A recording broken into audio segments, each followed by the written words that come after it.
Hello, welcome back to Sapling Tarot. My name is Imogen and today I'm doing a super fun tarot deck tag by the lovely Sylvie over at Tarot Magpie. This is an astrology meets tarot or tarot astrology based tag.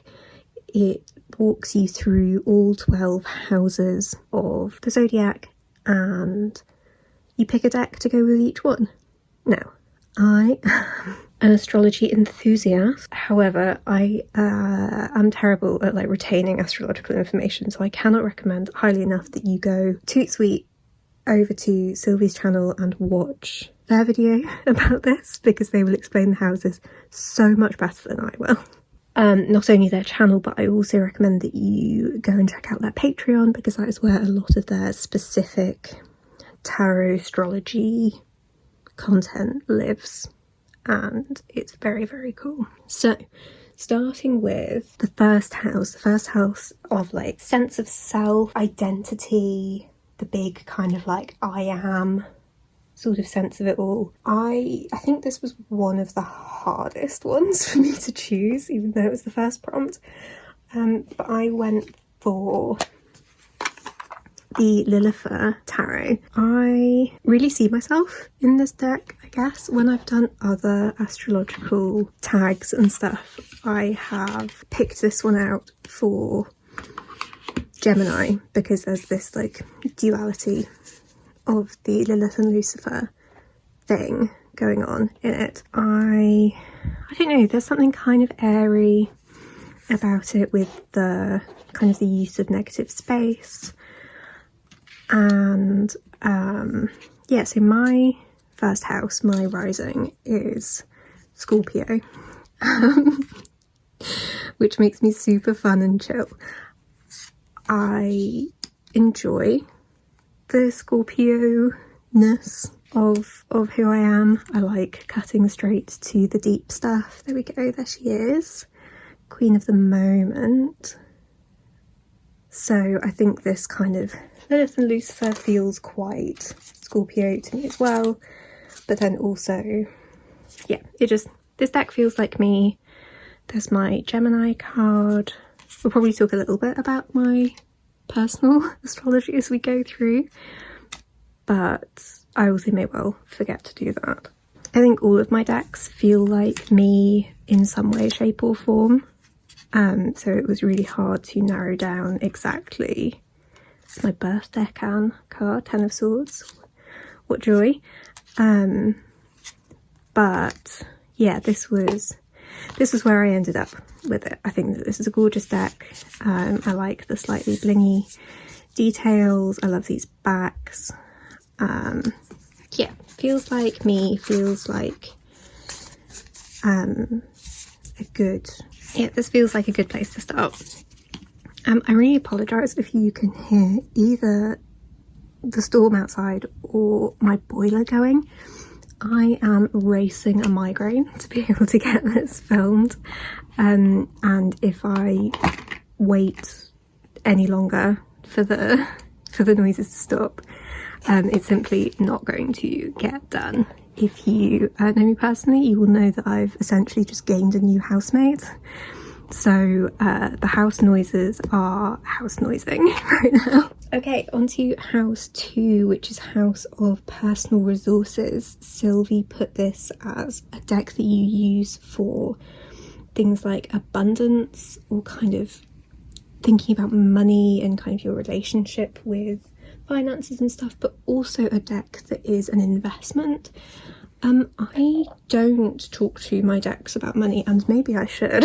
So maybe I should start doing that, but I did go with the most expensive deck in my collection, or the deck that I paid the most money for. This is Ritual Tarot by Tierra May. This is a much beloved deck that, while it was quite a lot of money, or certainly it was a lot of money in my world, what am I saying? It was a lot of money. It's an expensive deck. I don't think anyone would disagree with that. I love this deck though, so for me it was a good investment in my practice, in my craft. It's one that I come back to time and time again. It was one that I kind of sat on for ages because it was so expensive, I felt a bit kind of precious about it, and B, there's something just quite like serious about it that I felt a bit intimidated by. I talked about that a little bit in my, I'm so sorry about the glare. Again, really fighting the elements here. But I talked about this in my intimidating decks video. I think it's really beautiful. A pricey deck, but a deck that was personally a good investment. I don't think you can ever say for anyone else what a good kind of investment deck would be or what's like worth the money. For anyone else, I think that's unbelievably subjective. But for me, this one was, it was worth it. This was a birthday present to myself 2 years ago or something. And yeah, really, really pleased. Never regretted it. Even when I didn't touch it for ages, I was still grateful to have the 78 cards of just beautiful artwork in my collection. Okay, deck number 3 for your 3rd house of communication and learning. So Sylvie suggested choosing a deck that you would suggest for beginners, and I chose the Wandering Star by Cat Pierce. This is a mass market Hay House deck. And it's a really funny one. I was going to get rid of this. I was going to sell it or pass it on to somebody else because it wasn't really getting an awful lot of play in my collection anymore. I find some decks with keywords to be a little bit off-putting, and they do have them. The deck does have them on every card. I can find them a little bit limiting, I can find them a bit distracting. It's a whole thing, but it stuck around for me. Because I've been dealing with, like, I don't know, health stuff or whatever, sometimes an easy deck is exactly what I'm after, and this is where this one kind of comes in. There's something very comforting about this one to me. I've talked before about how the art style really reminds me of my like childhood best friend, and so there's that energy to it. Also, the more people I've spoken to who they practice tarot, but they're not in this kind of like tarot tube, deck tube bubble. People always mention this deck, and I think that's just really lovely. I used to inhabit or frequent like beauty YouTube, and I remember thinking about how interesting it was about like what normal people have like in their makeup bag and what people who consume beauty content have in their makeup bag, and how different that is. And I feel the same about tarot, is the kind of things that loads of us in tarot tube, deck tube world have in our collection versus the decks that other people have, who aren't maybe as like tapped into certainly like the indie deck world or even like some mass market publishers and stuff. So yeah, I thought this is a good beginner deck, a good kind of easy reader, and also one that I know lots of other people get an awful lot out of. Wow, I'm just knocking the camera all over the place today, I apologise. Okay, so home and roots. I have my original deck. So while this isn't a comfortable deck, it is still a deck that feels like home. This is my Osho Zen tarot. This is my very, very old original tarot deck. It's seen better days. But this is very of its time. And while, I wouldn't use it for like client readings or read for anyone else with it, there's a lot of memories attached to this. And if I need essentially like a deck that knows me, this is the deck I would pull out. It's interesting now, like talking about the keywords on the Wandering Star. and about how it kind of never occurred to me that this is a keyword deck before, because I'm so used to it. Like, these are just the names of the cards to me. They're not like a choice or something. Like, they're still the words that pop into my head when I read with any other deck. I think it's really beautiful. I think the art is a bit weird, but it also makes me really happy. There are some fucking weird cards, and I don't necessarily recommend the deck creator. Like, it's not a deck necessarily that I would recommend to anyone, but it is my home in a deck. Cool, onto our 5th house of creativity and play. I pulled out, this isn't just a tarot deck, so I did pull out the Wild Unknown Archetypes Oracle, I guess. I really like this deck. I really thought that I would only ever get the mini, but then I saw this on a second hand. The cards are so sticky though. Impossible to shuffle. And I got it for like a £5 or something, and so I was just like, well, fuck it, we're having the big version. And I'm kind of pleased I do, because you really get to experience the artwork, and I think that there's something super creative about the way this deck and the alchemy one are created, the art style, the kind of mixed media of it all, and also I find it makes me feel quite creative. Like, it's quite a good like creative thinking exercise to work with this deck almost. I think it's, you know, it's fun, it's colourful, but it's also kind of punchy.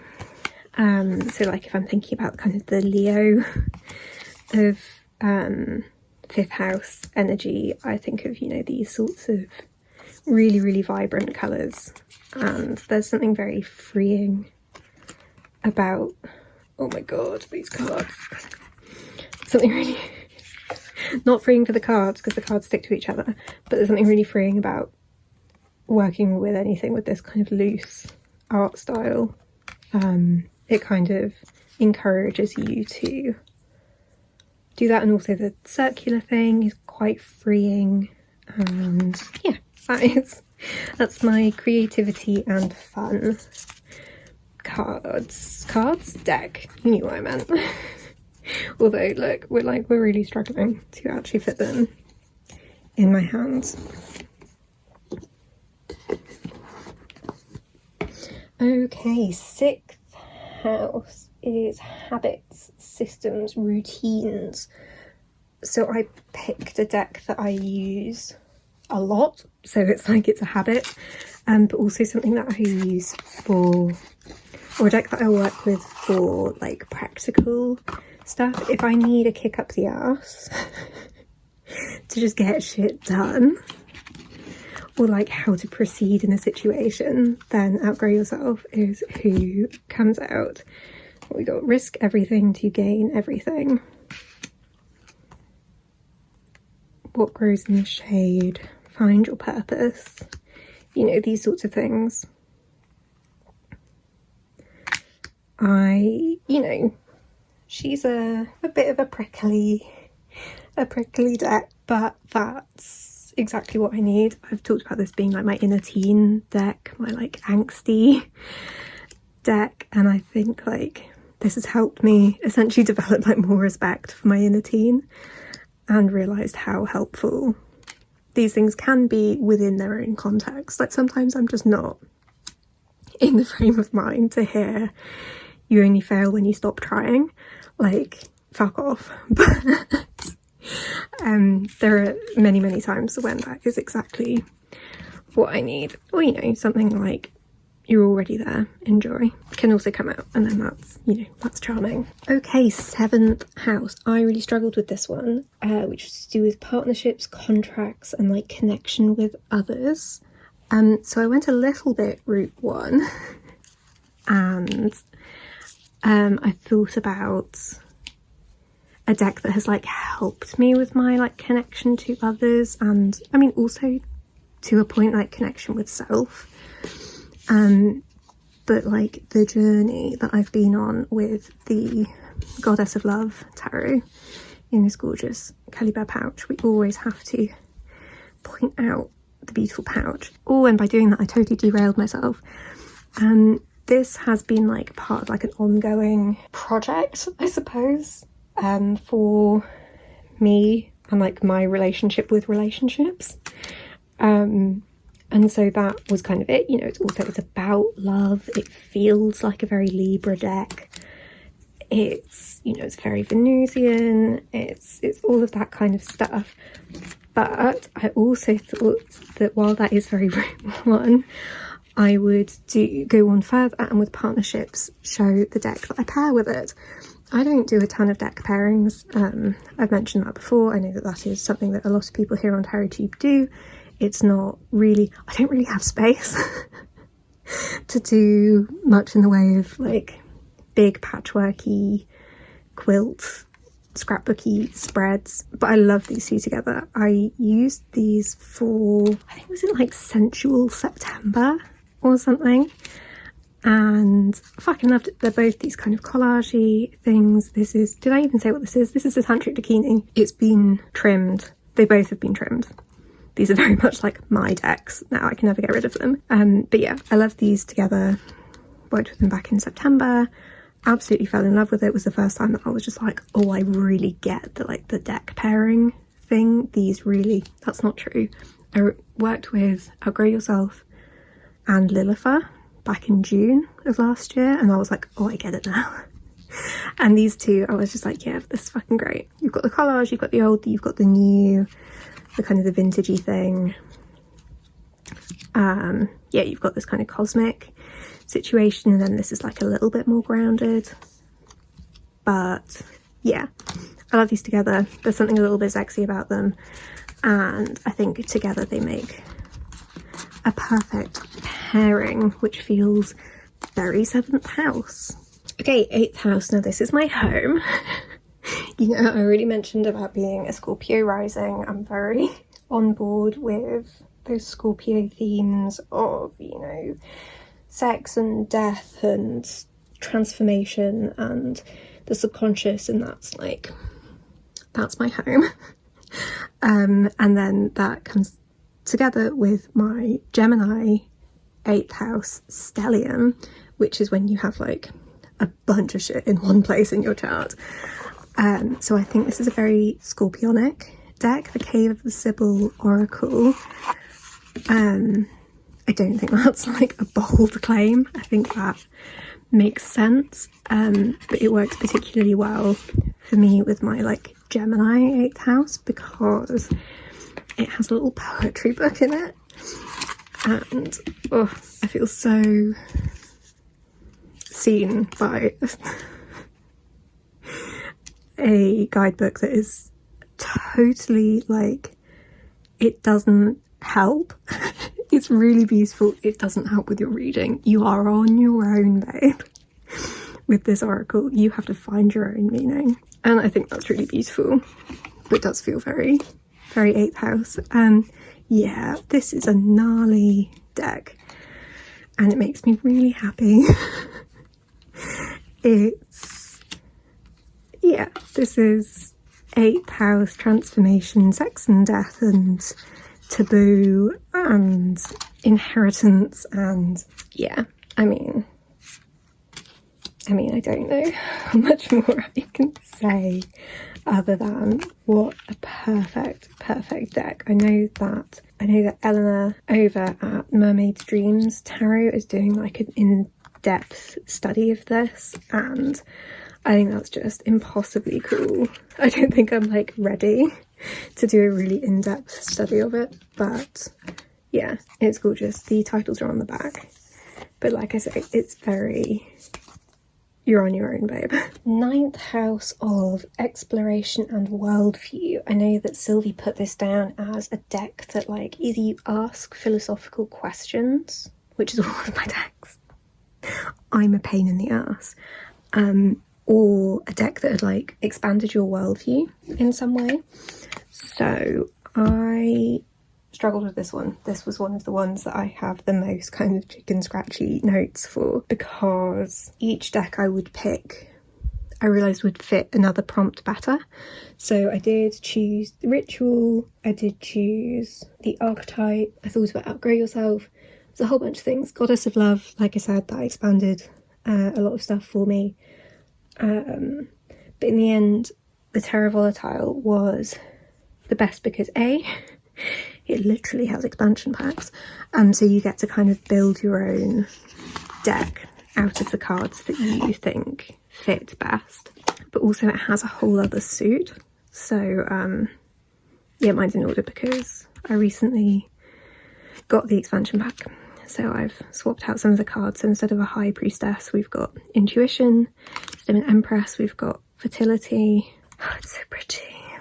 But it's also got a whole other suit about alchemy, which has taken me down a big old rabbit hole, wanting to learn about the alchemical process, not because I'm out here trying to turn shit into gold, but kind of as a metaphor for a lot of stuff. I think it works really well.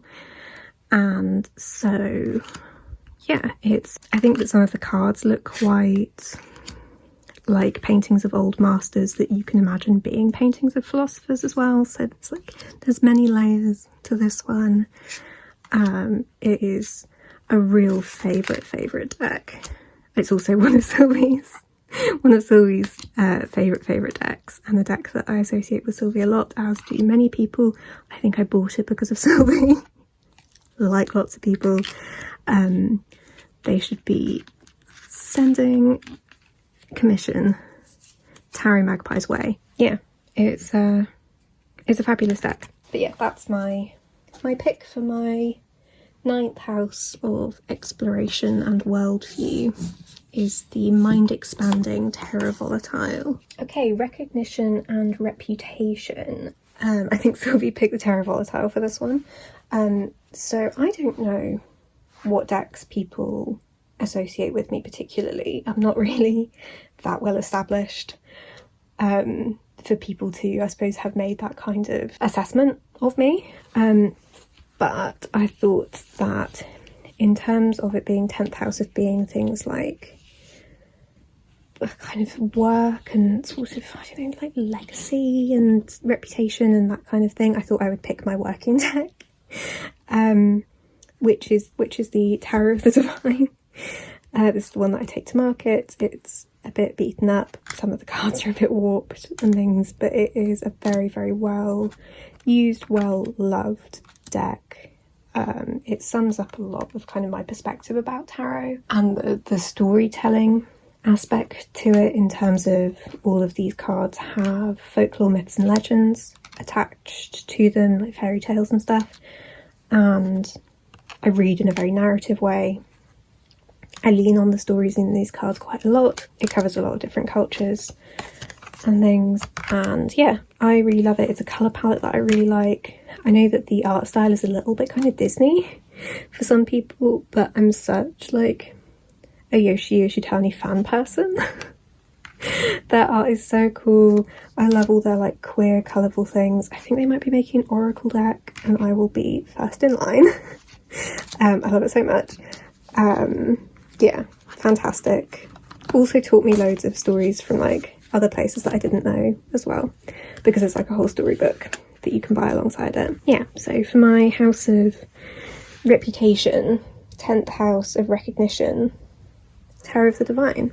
Home stretch now, only 2 to go. Community and collaboration. I chose, again, similarly to Sylvie, I am a big old fruit. I am a open and proud member of the Alphabet Mafia. Apologies if you didn't know. So I pulled out the Queer Tarot by Ash and Chess. All of these are real people. I think I saw a video on Instagram the other day. I think this is like one of Ariana Grande's favourite decks, which was the pop culture crossover I didn't think would happen, but what a time to be alive. Good to know that she can hold space for the queer tarot.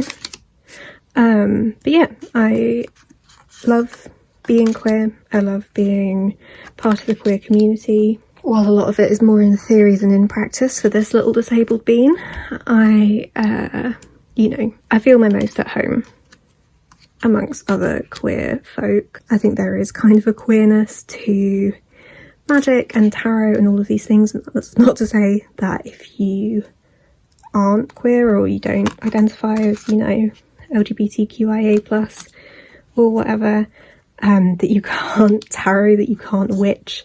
I just think there is something a little bit queer about it all, and that makes me really happy. And yeah, I think it's really cool, and I feel very lucky to be a part of a community like this. So that is my 11th house of community and collaboration. I know that this is a deck that goes down really well out and about as well. When you do readings at markets, people are drawn to the jazzy colours and whatnot. Alright, final prompt. We have the 12th house of secrets and hidden depths. So I chose the Spacious Tarot, and my reasoning for this, I can't work out if it will make sense to anybody else. So secrets and hidden depths, so I think Sylvie talked about it being a deck that like helped reveal things about yourself, maybe helped you see things with a new perspective. Again, it's all decks really, isn't it? But the spaciousness of the Spacious Tarot, there's so much room to breathe in this deck. It feels quite Piscean. It feels quite that, like, it's the universe, but it's also like an atom. It's this kind of micro, macro, all the spaces in between. There's kind of something a bit liminal. There's something a bit kind of that point of kind of dissolving, of being part of something greater, that I think see things like justice being these ripples.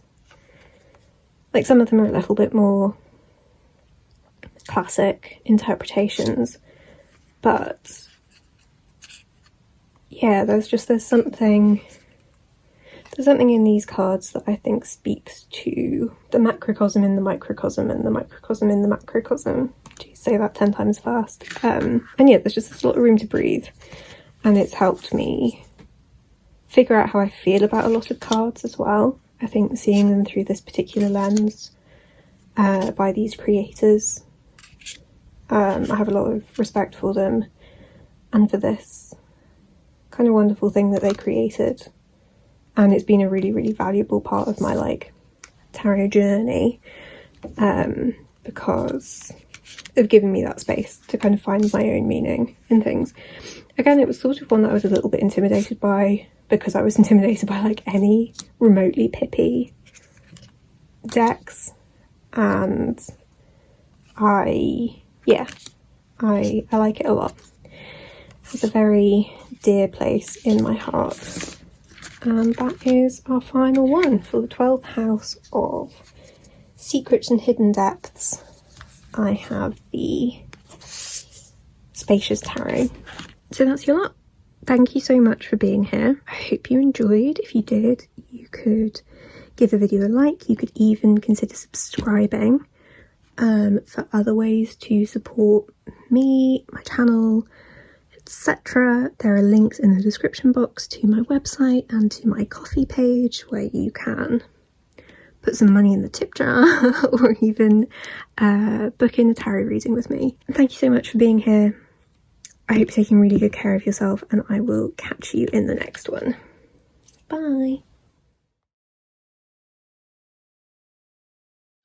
Again, there was a thought that was gonna be so good. You're gonna be like, oh my god, what incredible insight, Imogen, and it's just fucked off.